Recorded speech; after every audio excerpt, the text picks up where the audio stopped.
সুষ্ঠু ভোট হয়, একটি গণতান্ত্রিক প্রক্রিয়ায় ভোট হয়, তাহলে ইনশাআল্লাহ আগামীতে বিএনপি ক্ষমতায় আসবে। যে আগামীতে নির্বাচনটা হবে কি হবে না, আমরা সবাই জানি আগামীতে নির্বাচনটা হবে, তাই না?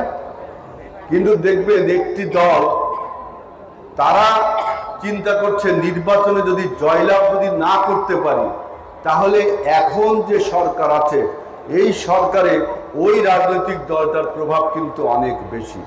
আপনারা বুঝতে পারছেন আমি কাদের কথা বলছি, যে সরকারের প্রশাসনে বিভিন্নভাবে একটি রাজনৈতিক দল জামাতে ইসলামী বাংলাদেশ, তাদের কিন্তু প্রভাব অনেক বেশি, আমাদের থেকে আমি দেখলাম প্রভাব বেশি।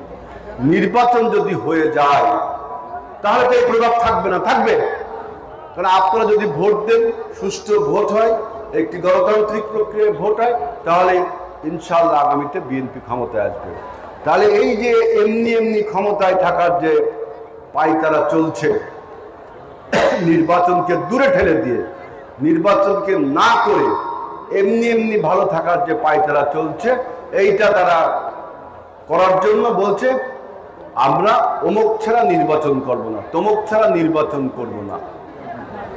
তাহলে যদি নির্বাচন নাই করেন, তাহলে আমাদের 24-এর গণ অভ্যুত্থান এটা কেন হলো?